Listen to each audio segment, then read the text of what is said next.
How's everyone doing today? Welcome back to the GSMC Chip Shot Football Podcast brought to you by the GSMC Sports Network. I'm your host, Manny Maradiegue. Today is July 30th on a Tuesday here to bring you guys some more stories in and around the NFL on today's show. On the first part of the show, we're going to go over a few things, some more on Tua Tagovailoa and Jordan Love, talking about their new contract extensions, and bringing up a question: who is facing more pressure now after these extensions are done, now heading into 2024, who's got more weight on their shoulders to maneuver through? Then also talking about Geno Smith's recent comments about the Guardian caps, the funny looking things that players wear on their helmets during practices. They're actually allowed to wear them during the games this year, a new rule that was passed back in April. So we're going to be talking about Geno Smith considering wearing one of these Guardian caps in game, being one of the first players to do so. Those topics and more coming on later on in the show. So before I start off on Tua and Jordan Love, if you guys have any questions or comments you'd like to make, please remember to use the tip and donations link, GSMCpodcast.net. By using that link, I'm able to see your question or comment pop up on my screen. I'll read it out loud and get your guys' thoughts, your feelings on anything I say or on any of the topics on today's show. It's a big help for the show and also the network as a whole. So if you guys would, please use the tip and donations link, GSMCpodcast.net. We greatly appreciate it here over at GMC whenever you guys are able to do that.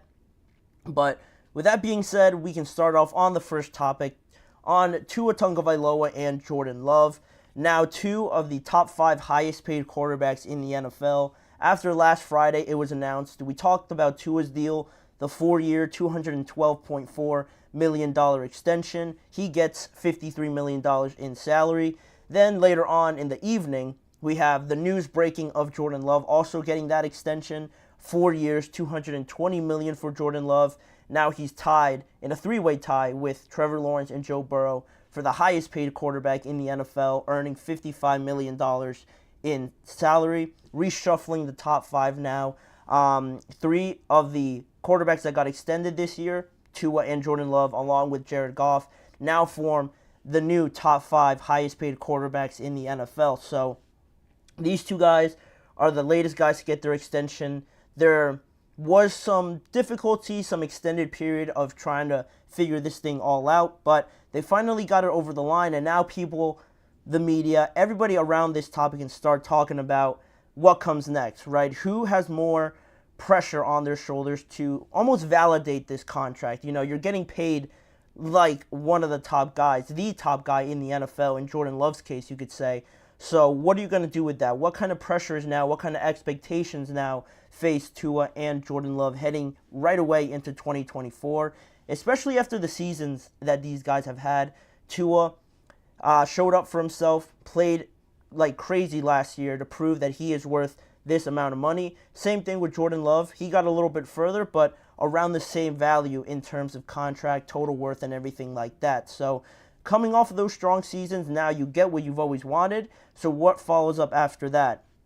Well, to dig into more of the contract a little bit, just to discuss what could it mean for the expectations going forward.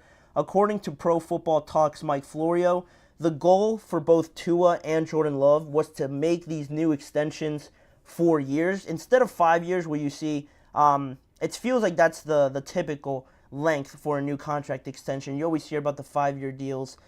Usually, that's the normal, I feel like, other than, I guess, Patrick Mahomes getting like a 10-year contract or something like that. But usually, I feel like for these market-setting contracts, it's set to 5 years, right?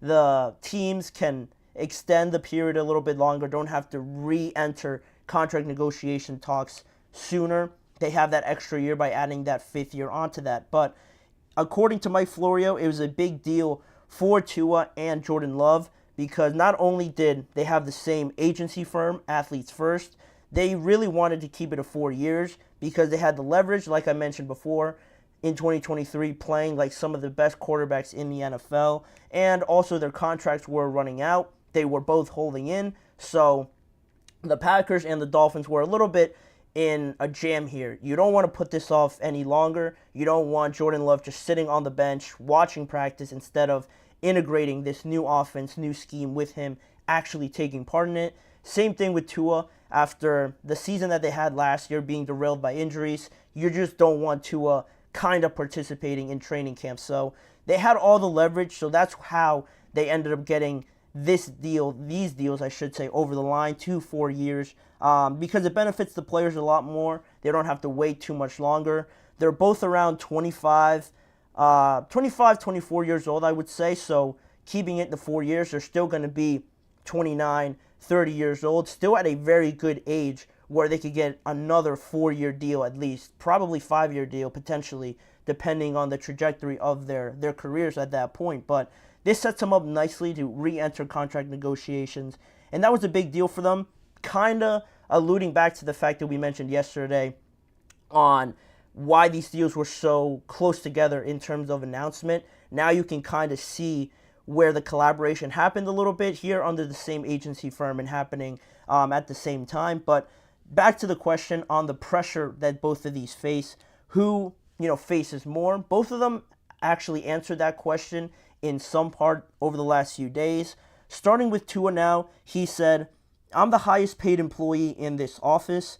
I got to get my whatever together. I got to get that right and get our guys moving in the direction that we need to go to be able to do those things." And Jordan Love said a similar thing, basically saying that there always is pressure on him as a first-round pick, becoming the starter, the pressures of that are on his shoulders already, and you could say he's dealt with it as well as anybody could have dealt with all three of those scenarios. And now that he's getting paid like a top end quarterback, the highest paid quarterback in the NFL, it's not something that he's necessarily not seen before, like those three examples I just mentioned. He's had to bear the pressure of all those scenarios already. So just adding on to it with a different scenario, a different circumstance, to him isn't something any different. He said there's no hiding from it. So it's not like he's avoiding the question. He knows that there's pressure. He's dealt with it already. So it seems like he feels pretty comfortable with it at this point in time. But where do I see this? Where do I feel like the most pressure is on either of these quarterbacks? I would say that there is more pressure right now on Tua. I think Tua is the clearer answer for me. I can think of more reasons why for Tua, honestly, at this point in time than Jordan Love.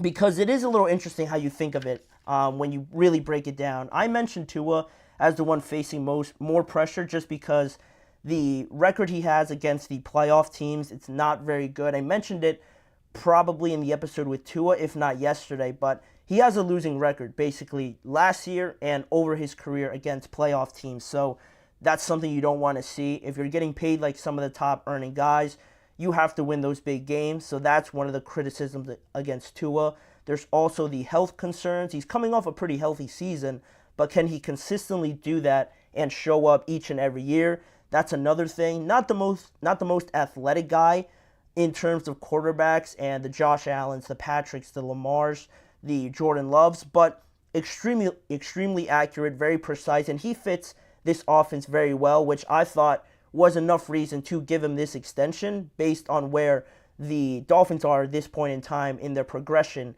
to getting better, being one of those contending teams. And talking about Jordan Love also, I feel like his expectations weren't as high as Tua's, if that makes sense, right? Tua was a higher draft pick.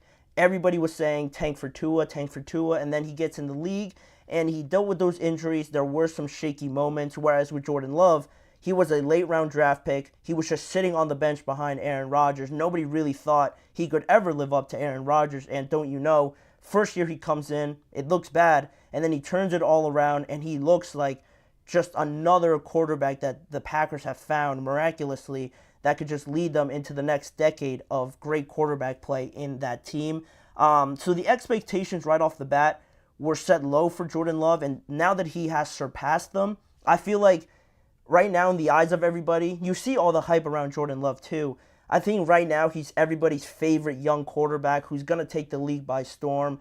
Right there with CJ Stroud, I think those two guys right now have really earn a lot of America's, love and feeling that they're going to be the next guys in this progression of quarterbacks. So with that, I feel like the heat won't come on too strong for Jordan Love right at the beginning, but not to say that he hasn't earned it. Like I said, fantastic second half of the season, great performances in the playoffs, and if you look at Jordan Love, it always feels like he has the same expression on his face. When you see him during the games, just in those moments, he doesn't really blink. It feels like the moment doesn't faze him at all, and that's something you'd love to have, a calm demeanor for everybody else in the huddle. If your quarterback's feeling calm, nonchalant about the situation, it makes everything a lot easier, and you saw that in the game against the Cowboys, how it didn't look like a playoff game, honestly, for how Jordan Love was playing out there. Same thing in the 49ers game. Unfortunately, they lost, but I just think that comes with the inexperience that Jordan Love had, and now that he can build off of that, there is some more hype there for Jordan Love. Not to say that in a way that could build some different sort of pressure for Jordan, because now you have to live up to those expectations, right? You have to live up to filling the shoes of Aaron Rodgers there in Green Bay. So in that way, if you bring that up, that's almost a different kind of pressure. You could even say more pressure for Jordan Love, just consistently maintaining that high level of performances, because now people are going to expect that with how good the Packers looked and everything like that. Whereas with Tua, we still want to see it. He was a higher draft pick, so the expectations were already set high before, and now you have to live up to those. But overall, I would say Tua has to prove it a little bit more, just because the money and equating that to big games and big game situations and winning those big games, I would say Tua has yet to prove that. Not a great record, so he has to kind of elevate his performance now to get people to buy in to him earning that contract, because right now, I think there's definitely more scrutiny around Tua and earning that contract based on all the reasons that I said, but that's how I feel about it. I'd love to know what you guys think. Who's facing more pressure in 2024? Is it Tua or is it Jordan Love? Leave your guys' thoughts in the comments section.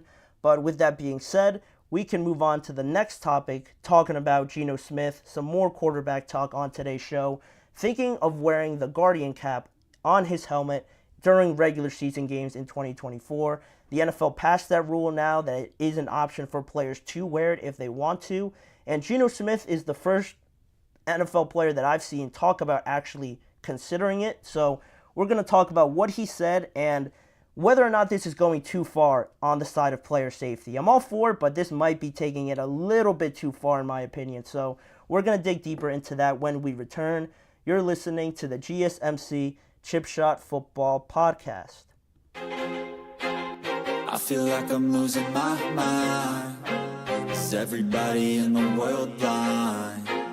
Please, Lord, give me a sign, a sign. I feel like I'm losing my mind. Is everybody in the world blind? Please, Lord, give me a sign, a sign. I wanna be the greatest. Everybody on the fake shit. I look around and feel like everybody is the fakest. I make this every day and I'm impatient, hoping one day I blow up from the basement. Statement, the top is so vacant. I don't hear shit that I think is amazing. Waiting for my day when I'm playing sold out shows for 1,000 faces. Hey, give me that crown, get in my way and to be put down. It ain't your place, all this my town. If I want that shit, then I'll get it right now. I'm losing it, the noose it fits. I'm losing shit, a stupid myth. You choose to live or choose to dip. You choose to fight or lose your grip and lose a gift. I feel like I'm losing my mind. Is everybody in the world blind? Please, Lord, give me a sign, a sign. I feel like I'm losing my mind. Is everybody in the world blind? Jumping right back into the action on some more quarterback discussions here on the GSMC Chip Shot Football Podcast. Hawaiian 5-0, how you doing? Welcome to the show. But talking some more about quarterbacks in a way, but on their decision making. Talking about Geno Smith. What he said recently caught my eye for a different reason. Basically, with training camp now in full swing, you see a lot of players wearing the funny looking covers on their helmets that make their heads look twice or triple the size that it usually does.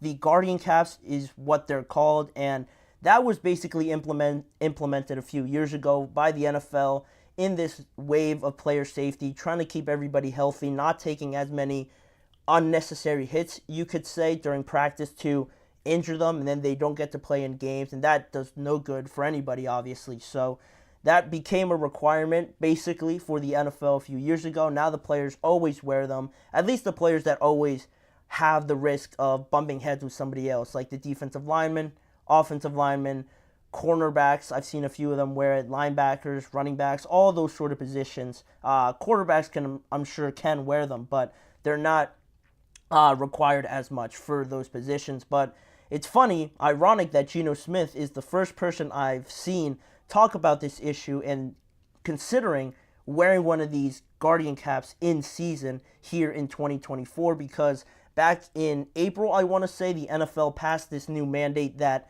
it is an option now for NFL players to wear these Guardian caps in game, whereas before it was just limited to practices. You basically had to wear them in practice leading up to the game, making sure nobody was taking any unnecessary hits, keeping all your players healthy so they make it to Sunday.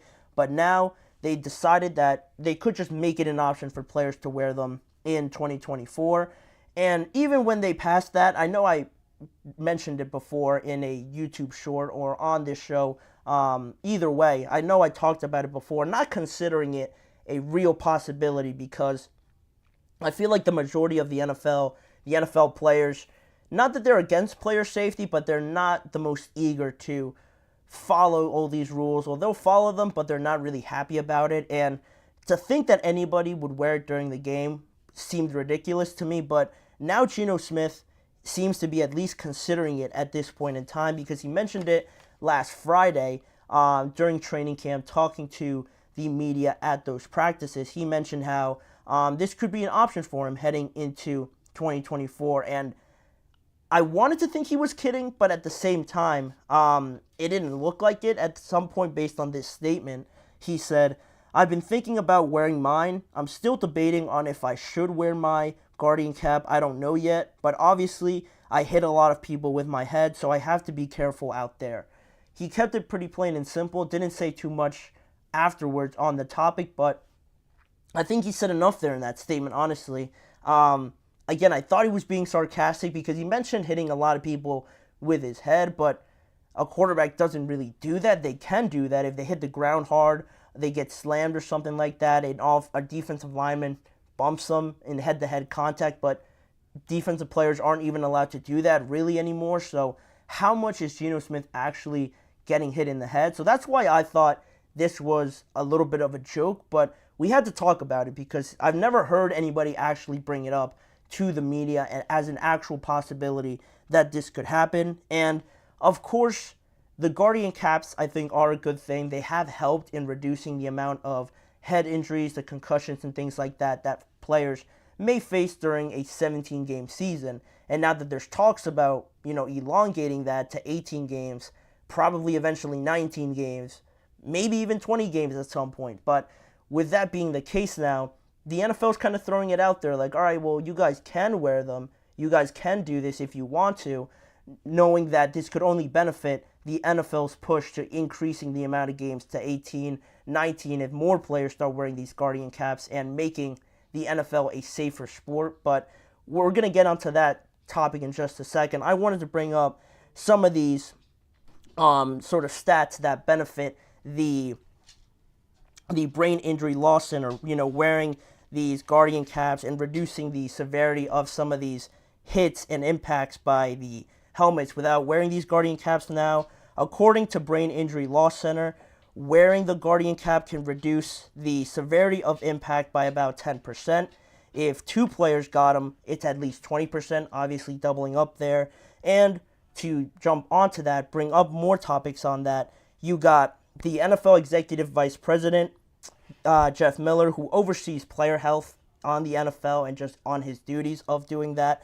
He said that last year there has been a 52% decrease in concussions suffered by players with the Guardian caps on compared to previous seasons with 3 years in the past before that.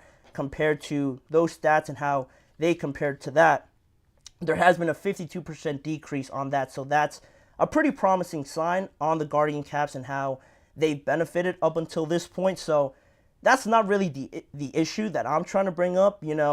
that's always a positive thing. The guardian caps are going to be a great thing for players in reducing it, but kind of inching it towards now being in the NFL in the regular season games is where I kind of bring up this question: is it almost too far now, pushing it towards player safety? Touchy subject, because I don't want this to come across like I don't want players to be safe out there. This should be a barbaric game. It should be hard-nosed. Everybody's saying that football is a tough-nosed sport. Why would the NFL try to implement these rules, or why is the NFL limiting players from hitting? That always seems to be brought up by, I think, the older generation, and I'm not trying to sound like that right now, but in the same breath, I do still want to keep some sort of idea that the NFL, that football is a hard game, to play. It's a hard game. It should be a dangerous game in some aspect for some of these players. It's not an easy sport. It's a dangerous sport in that aspect, and they're just trying to make it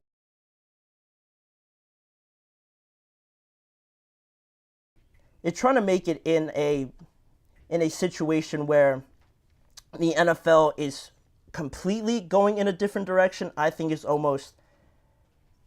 a weird thing. Like I mentioned, I don't want to bring up player safety too much, like I'm totally against it, but the guardian caps, I believe, are a good thing. It should be a positive thing for these players. But again, talking about this, I don't think it should be to a point where it should be required by any sense.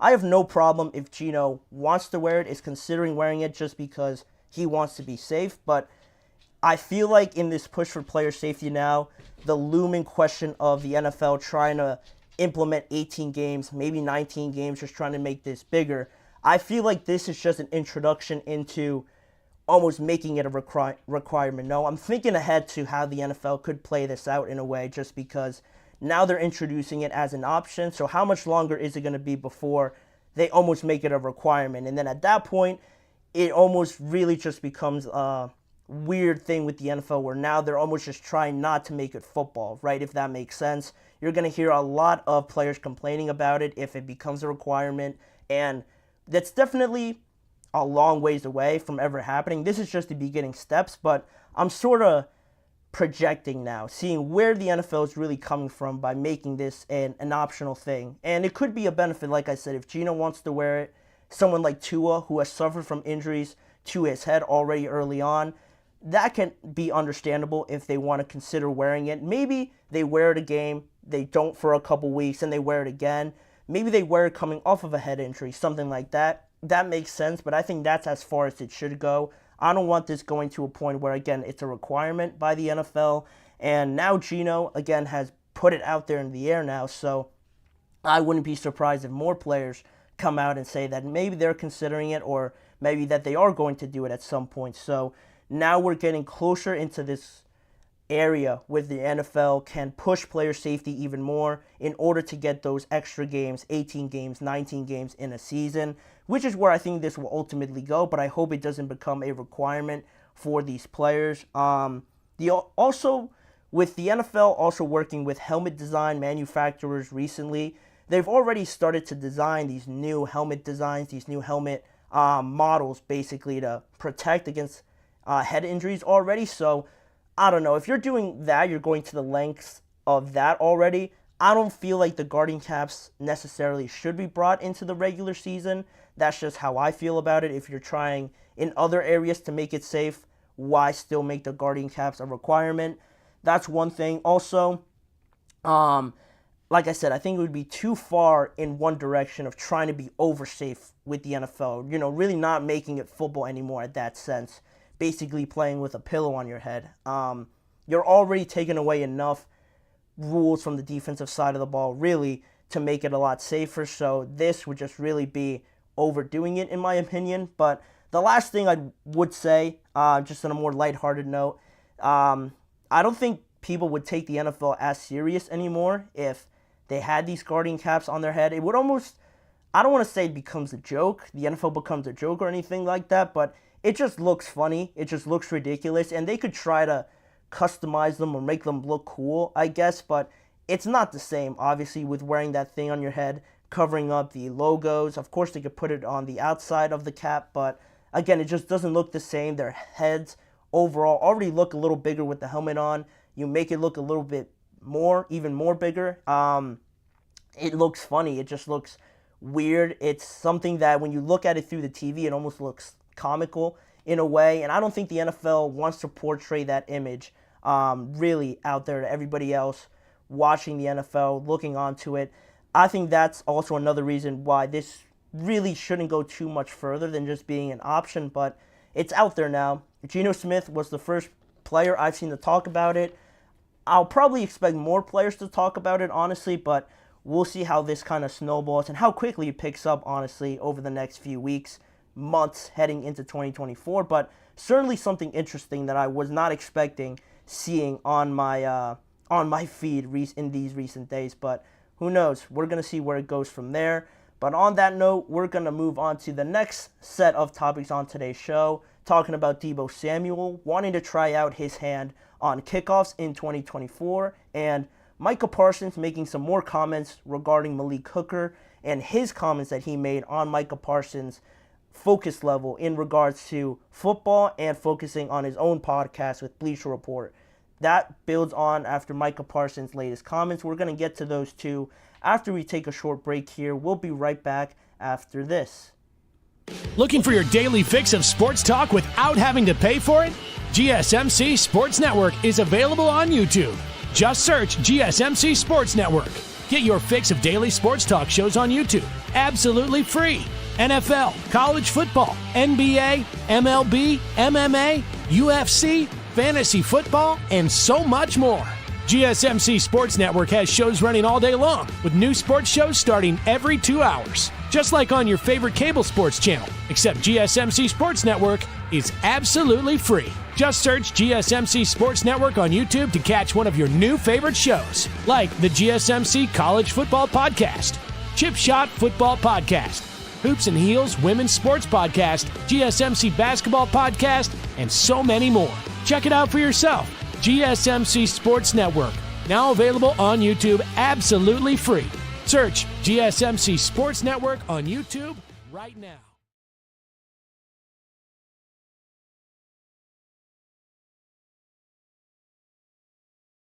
We are back here now on the GSMC Chip Shot Football Podcast to talk about the new kickoff format and Deebo Samuel specifically wanting to try his hand now with this new format for the San Francisco 49ers.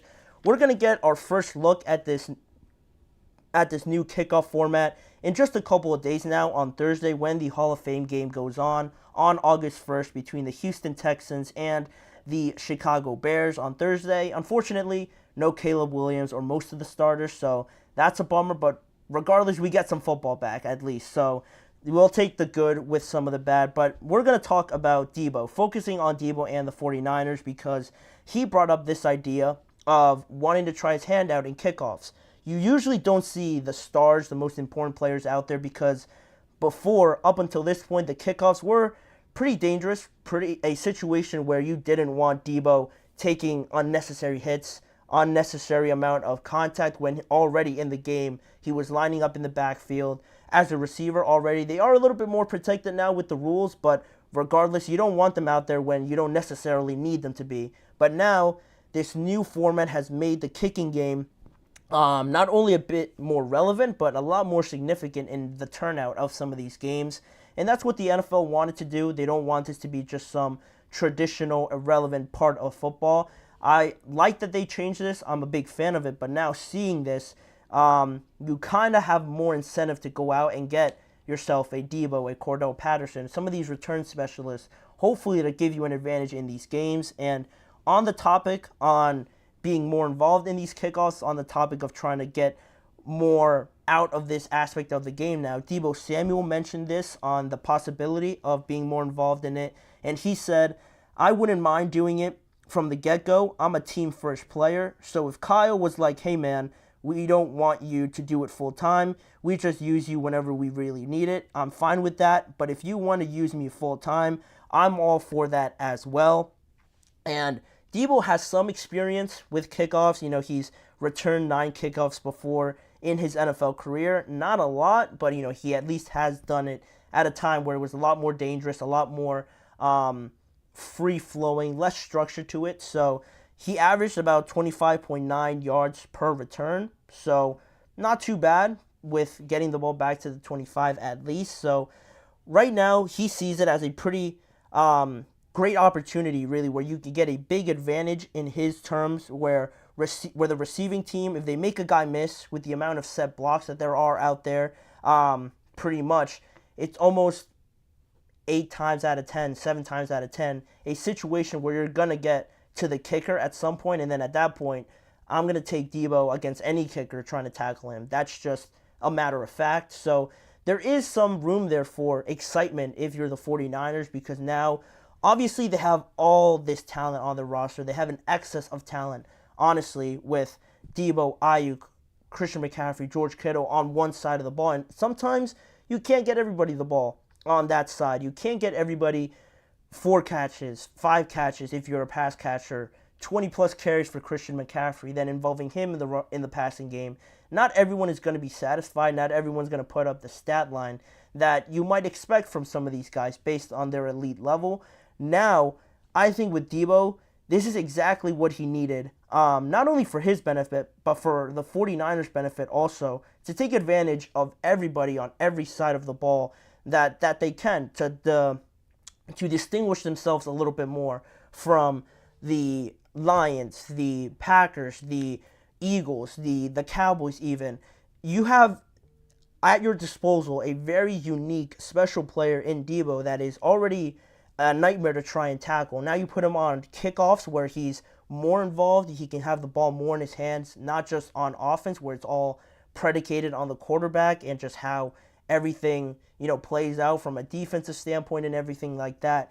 Now you could almost get him the ball a lot more during the game on kickoffs. If you get scored on, at least he gets the ball now more in his hands. But this is just another dynamic that I think Deebo adds, where this is exactly, like I mentioned, what Deebo's looking for and what the 49ers could really use. Because before we talked about, I mentioned this hypothetical scenario a few shows ago with Devontae Adams, Brandon Ayuk, and Deebo. There was some rumors, this story I saw, where there were some considerations in trading Deebo and paying Brandon Ayuk as a possible solution to this whole situation with Brandon Ayuk and his contract. If you can't all fit it into the salary cap, why not trade Deebo? Because the idea behind that was that Deebo in the running game, that was the unique ability, right? That was what made him so special at that point in time. Adding to that running game, lining up in the backfield, being very good at it from that standpoint as well. Bringing that to the 49ers offense kind of got diminished a little bit now with Christian McCaffrey coming in, and it's not a bad thing, but you just don't have Deebo back there as much as you would maybe like to, and from that standpoint, it kind of takes away from that special ability that Deebo brought to the table. But now, when you have this whole new dynamic on the new kickoff returns and Deebo willing to do it, I think this is the perfect situation, because now you get the ball in Deebo's hands a lot more, like I said, and it's pretty much like running the ball anyway, like trying to set up the blocks on the kickoffs, trying to pick the right hole to run through, manipulating the coverage teams and stuff like that. He already has some experience in a similar scenario with running the ball, and now he can bring that to the kickoff, side of things, and I think it will be very beneficial for the 49ers and Brandon Ayuk to, show the 49ers that he could bring this other level to their team, to their goal of trying to make themselves the best team in the NFL. And that's where I think this is a no-brainer for the 49ers to actually make this go. But again, you kind of see the hesitancy from Shanahan, maybe not wanting to do this every single time, but having him back there, at least the sight of Deebo Samuel back there would change the coverage a little bit. Will change the way that the kicking team, plays a kick, fields a kick, where they kick it to on that side of the ball. It changes a lot of things. So I think it would be such a huge advantage, even more, for the 49ers to do that with Brandon Ayuk, or not with Brandon Ayuk, with Deebo Samuel. And it just allows Deebo to be that unique player again. And then, thinking long-term, if you're Deebo and you add this to your resume of what you can bring to a negotiating table, depending on how this new kickoff format sort of plays out and how much more of an advantage it could be, and how it plays out in 2024, you could bring that to the negotiating table, say, look, not only am I a great receiver, you can line me up in the backfield, I've done that before, but also in the kickoff field as a returner, I'm this good when you put me back there when I'm behind a good set of blocks and we have a good kickoff return unit. I'm able to do this. And that way, maybe he gets some more money out of the 49ers from that. Maybe he moves on from the 49ers and he gets a bigger contract somewhere else because he could bring that different dimension to a different team. So that's where all this potential lies with this new kickoff format. Not only more exciting for fans to see some more kickoffs, hopefully how electrifying that is, but also for the 49ers to take advantage of this, to fully use all of their weapons at any time in the game, but also as an overall sport, having guys be more important to the outcome of the game, not just a great quarterback, great defensive players, great wide receivers. You had this whole new area that has been sort of dormant for the last 2 years, 3 years. You have new players, popping up, being difference makers. And if you have someone like Deebo at your disposal, why not use him in this dimension? I think it would be a great idea. The 49ers should take advantage of it. And I'm looking forward to seeing it. I think this would be great for them. How much, do they do it? That depends on them. And maybe they get some other guys out there. Maybe they try Elijah Mitchell out there. Maybe Christian McCaffrey. It's an idea. I highly doubt he goes out there. But, with the circumstance and everything like that, depending on if you need a good return, if it's late in the game, you want to have McCaffrey out there, Brandon Ayuk, George Kittle out there as a blocker. You have so much room to really be creative with this new kickoff format, and I'm excited to see how much teams actually show in the Hall of Fame game. I saw Doug Peterson mention something that he doesn't expect too many teams to kind of show their hand in what they're really trying to do, so hopefully that's not the case. Hopefully we see something exciting here, but during the regular season, if the 49ers decide to do this, I think it would just distinguish them even more as one of the top teams if they have really a difference maker on offense with all the guys that I mentioned. On defense, they're lights out. And now in the kicking game, you have Deebo in there as well. It's hard to find a weakness with this team. It really is. But that's pretty much everything that Deebo had to say on this situation. Let me know what you guys think. Is this a good idea? Should Deebo want to do this? Is this too big a risk?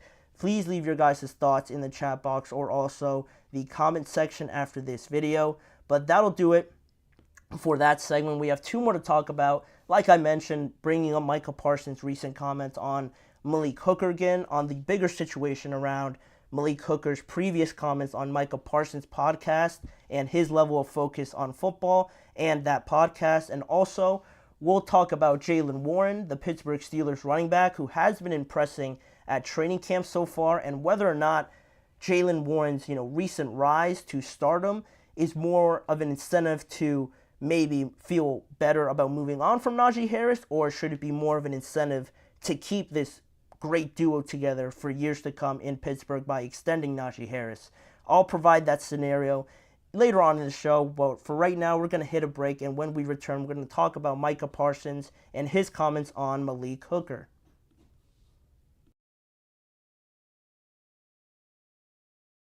For the best and latest podcasts available anywhere, go to the podcast app on your cell phone and type in GSMC to access free content-rich podcasts on health and wellness, book reviews, sports, entertainment, relationships, social media, movies, technology, finance, and even weird news. Subscribe and download the GSMC Podcast Network's family of shows, available everywhere podcasts are found.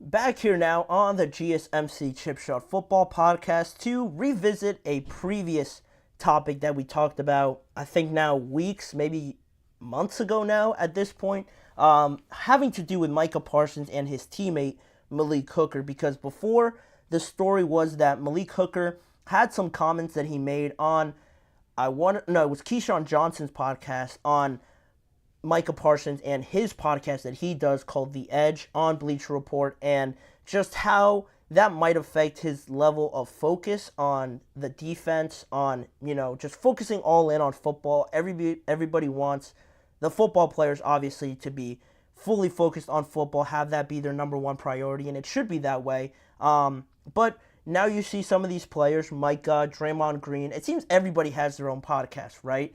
They're now venturing into careers, other avenues during their playing career for after their playing career, and setting themselves up for that. But with that comes the scrutiny, with that comes the doubts of some players, some people thinking that it takes away from the full focus that they want to have on their football team, especially with the Cowboys and the spotlight that's always on them. The last thing you want to do is having one of your star players not be fully invested in trying to get this Cowboys team to the standard, to the heights that everybody expects them to get to. So that was the problem before. We brought that up, what Malik Hooker said, what Micah Parsons, sort of responded to that on Twitter, which was later deleted. But recently, just last week, Malik Hooker and Mike McCarthy talked about it again, and they said that there was no issue between Malik and Micah Parsons, so that was great. I don't know why they brought it up again, but a good response by both of them, right? But Micah was also asked about it, and he didn't really keep it short and sweet. He had a pretty extended quote that he brought up about the whole situation that I thought was, pretty telling on where his thoughts were at, on where he was thinking about where this whole situation has gone with Malik Hooker and himself, obviously. He said, "I know what I do in my free time, so make sure you're hopping on the edge if you get a chance on Monday and Tuesday nights." What he does on his Monday and Tuesday nights when he's not in the building, that's on him. What I do, that's me and my business and my family, so I'm going to keep it at that. It's no misunderstanding. It's plain as day. What it was, it is what it is. Everything was said. Everything was said. From that point, there is more to unpack with Micah Parsons and how he feels. Clearly, he still feels a certain way about it, and I don't want to say he should, because it wasn't something that should have been said, really from the get-go. That's how I feel about it. This should have never been said by Malik Hooker. It was something that, everybody always says, just airing out your dirty laundry, keeping everything in-house. It was so unnecessary at that point in time, and Malik Hooker sort of defended himself on his comments. He said that he meant no harm by them, that it was sort of all overblown, but yes and no, because it was overblown, but at the same time, it should have never been said. And the fact that it was said and the fact that Micah responded to it, you kind of had to know that this could have been a possibility. At worst case scenario, that Micah responds, he's upset about it, and now this becomes a whole public thing when really it could have just been kept as a conversation between yourself and Micah Parsons. If you really feel that strongly about it, why not go to Micah? Why not go to Micah first and try to settle the whole thing between him and yourself, not just say it to somebody else, but say it on a public platform and have Micah find out about it that way.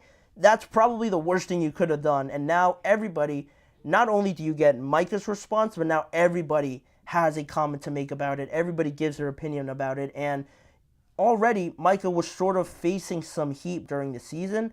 You already knew that Micah was facing some of these critics will say about having this podcast. And now, heading into this year, Micah's role with Bleacher Report is set to grow after he was named the president of Bleacher Report Gridiron, their football subsection. So you're not really sure.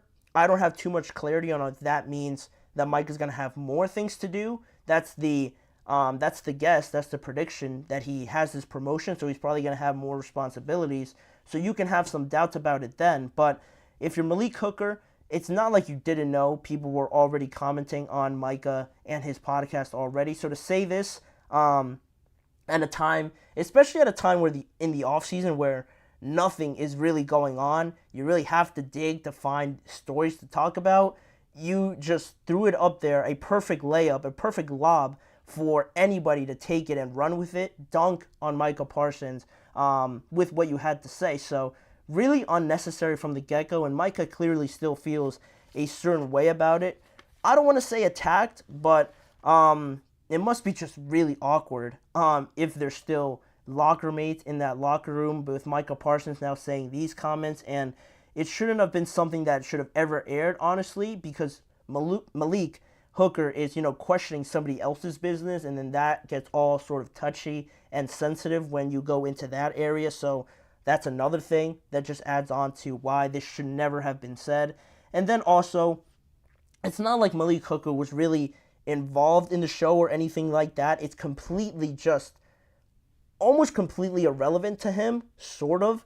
The connection that he has is having Micah as a teammate, having Micah as somebody that he's very dependent on. The entire defense is dependent on the level of success that they will have. So bringing it up as a potential, almost outlet for other people to kind of think this is a distraction, now it becomes a whole different thing. It becomes a whole different issue just outside of you having your doubts about this, going to Micah and saying, yo, I feel that you might be, straying off in a way. You could use whatever verbiage you'd want to use, but this definitely could have been handled easier. And now, again, you just, soft pitch it to a lot of people to now give their opinions on it. And it just becomes irrelevant to football. Everyone's talking about other things now, and it's a distraction, really, is what it is at the end of the day.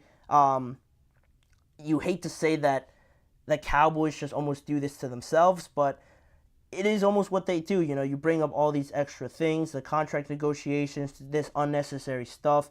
It's just almost piling up season after season. There's always something with the Cowboys, and we're just never only just talking about football with them. But with Micah, and this is the last thing I'll say about it, he's had this podcast for, I think, at least last season, I want to say. I don't know if he did it before then, but it's not like it affected him too much last year. He still had a decent season for his standards. He still was, without a doubt, their best player on that side of the ball. So, if it didn't affect him last year, of course he has that promotion now, but I don't know what could have led to maybe you thinking that this is going to be a different thing, a different outcome this year around. So that's really my question I would ask to Malik Hooker as to why he would have said something like this. But the fact that Micah also, records this on an off day, usually when it's slower at the beginning of the week, is another reason why, this doesn't really scream like a big situation, like a big distraction to me. It's just a hobby. If you really think about it, players do whatever they want to do. They should do whatever they want to do, unless it's, a league or something like that. What they do on their off day shouldn't really concern anybody, and even including their teammates. If they're just staying in line and they're showing up, doing their job, what they do outside of it, it doesn't really or shouldn't really concern anybody else. But Malik Hooker just made it easier for a lot more people to talk about it. So now Micah not really helping the situation either by commenting on it again. But it is where it is now. We'll see if that has any impact on their dynamic, on the defense's, camaraderie or anything like that. But we'll see how that all plays out. They definitely have bigger issues to get to this offseason, apart from just talking about Micah's podcast and this being a distraction. They have a lot more things to get through on that to-do list before we get to this being a serious issue. But that's that. Micah Parsons brought it up again. I thought I'd bring it up again also to give my thoughts on what he said. But that'll do it for that segment. One more topic to get to on today's show. A question I wanted to bring up with Jaylen Warren impressing recently at the Steelers training camp last week and heading into this week.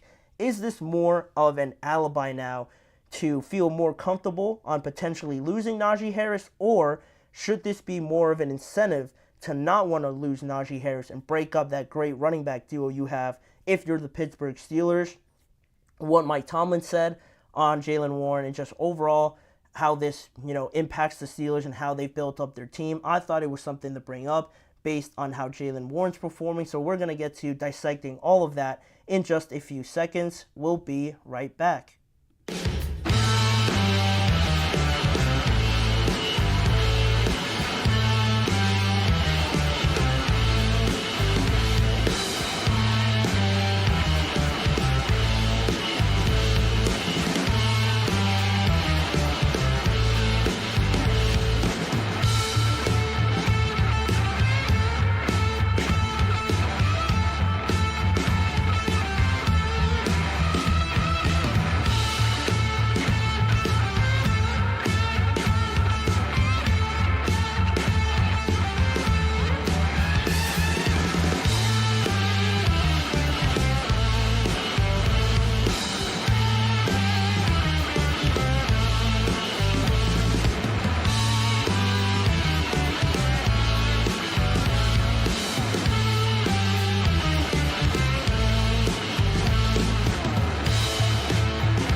Thank you for joining me back here on the GSMC Chip Shot Football Podcast to go over this last sort of training camp update scenario that I wanted to bring up because of this update on Jaylen Warren and recently impressing at the Steelers training camp. The Steelers have been going at it now since last Thursday, I want to say. So they've had, I want to say, their fifth practice today, their first practice in pads today, and one of the biggest standouts has been Jaylen Warren. After the Steelers' third day of practice, one thing that was standing out to people already, the local media and just people reporting on their practices, was that Jaylen Warren, and specifically his conditioning levels, got a lot of people's attention. Warren, after that practice, said that he indeed has a lot more just energy about him. He feels a lot more in shape, and that he is very happy with how this offseason has worked out for him in terms of just being in better condition to face this training camp this year in the NFL.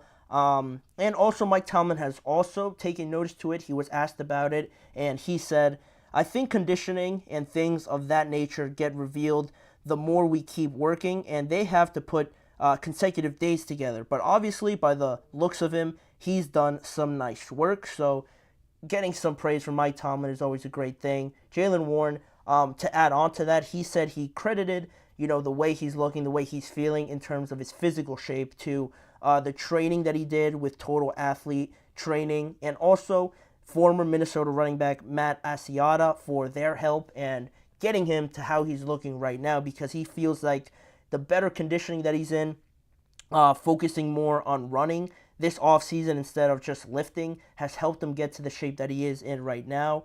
And to that, he said, "I feel like I'm able to run all day." He said it helps maintaining his level of focus without having to deal with the fatigue and the tiredness of an NFL game. The more he's conditioned, the more energy he has. He feels that he can be closer to 100%, giving his best effort rather than dealing with just feeling tired and giving a half tank of effort rather than the full thing. And that's one of the things that Jaylen Warren brings, right, is that energy, spotting Najee Harris, splitting their carries, having him come in fresh with, this whole bunch of energy coming in that just punches you straight in the mouth. If you're a linebacker and you're already dragging with a long drive, to have a new running back come in and just run you over is awful. It's an awful feeling. I can't imagine what that's like, but that's what Jaylen Warren brings, and that's what the Steelers want to take advantage of this year in 2024, and what they've been trying to build up for the last few years now with all the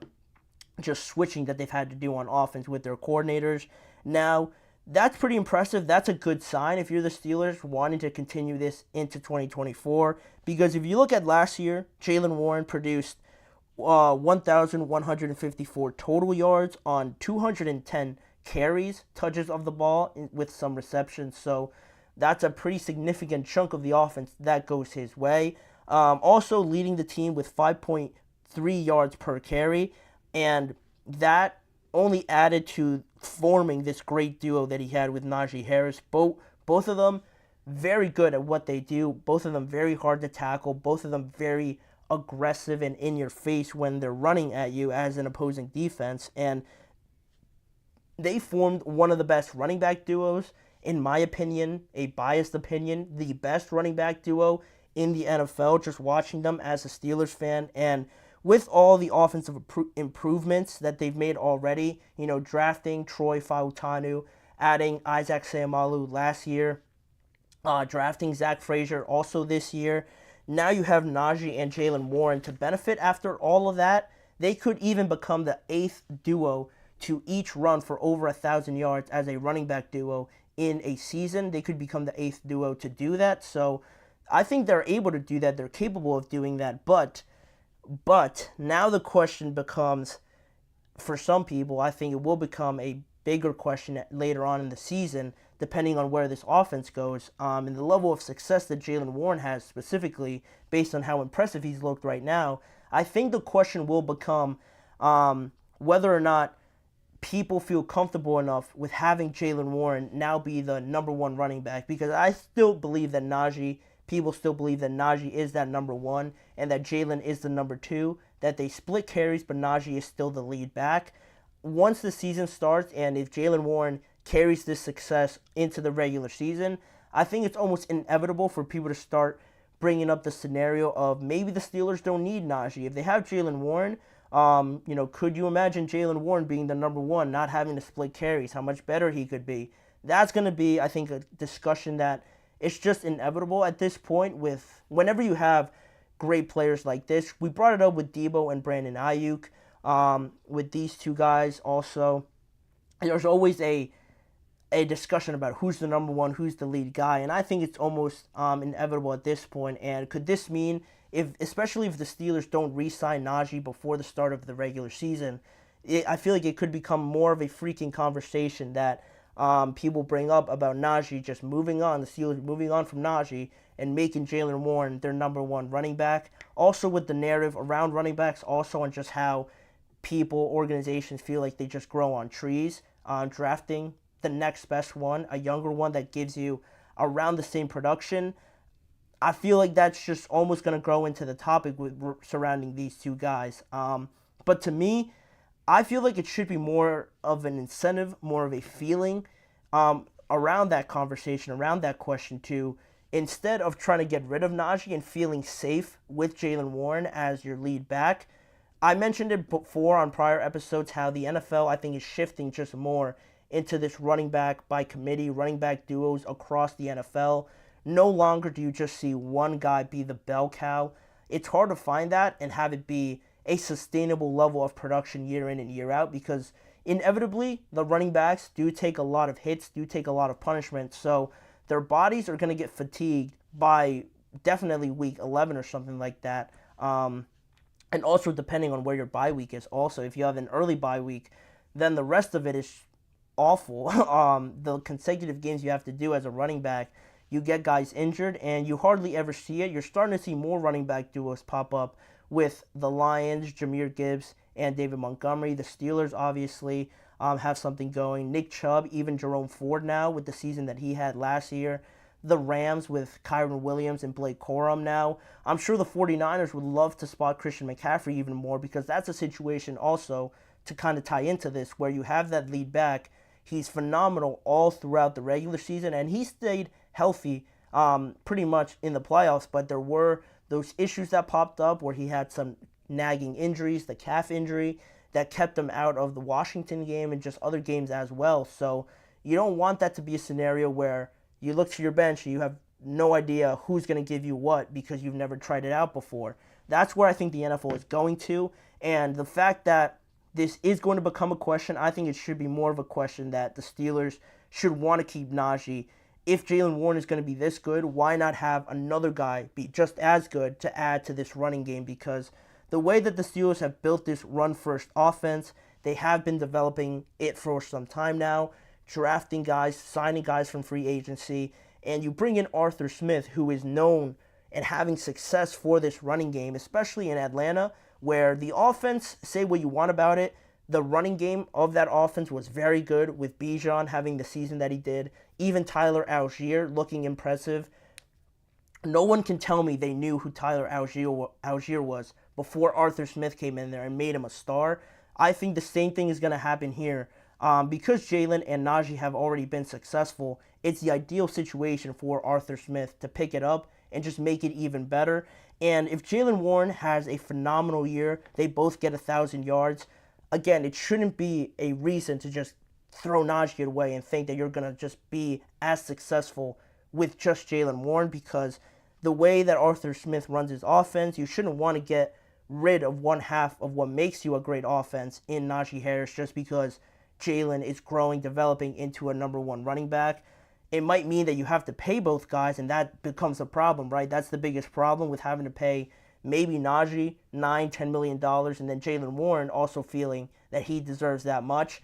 It's something unprecedented now in the NFL, paying, forget about one running back that much, paying two of them double digits. It would be considered lunacy in this day and age in the NFL. But you get to cross that bridge when you get there, right? You get to face that problem when you get to Jaylen Warren's extension. But for right now, I think they should do whatever they can to keep this duo together. They've already built in and bought into this run-first offense, so trying to move away from it and, fishing for another replacement for Najee if you do decide to move on from him just because Jalen is showing promising signs. I don't think that's the right mindset to have.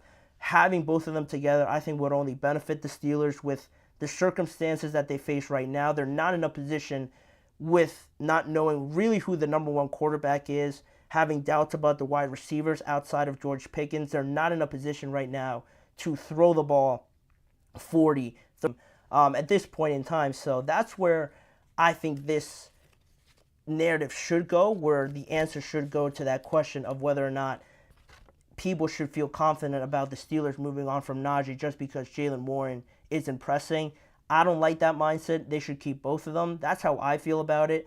Najee has only produced 1,000-yard seasons since he's been in the NFL, and he doesn't get talked about that much because of the fact that the Steelers' offense has been atrocious up until this point, but maybe they're turning the corner a little bit. That's me being optimistic, but that's how I feel about it. Having both of them would only benefit the Steelers' offense, so I think keeping both of them would be in their best interest, but they have other negotiations to get to, Cam Hayward being one of them.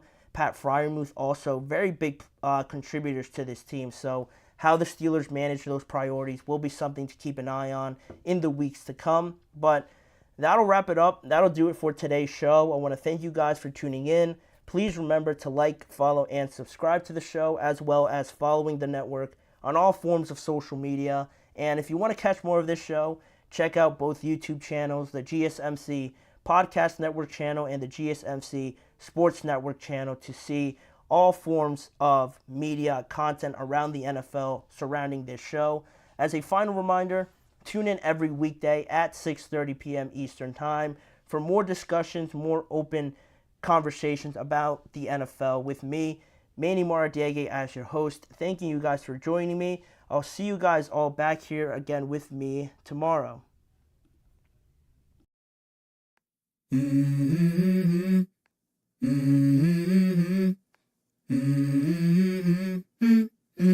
Let's go. I wake up to a little bit of drool on my pillow, feel like it's gonna be a bad day. Yeah, I'm tired of shit, and the coffee ain't hit yet, damn, ain't that great.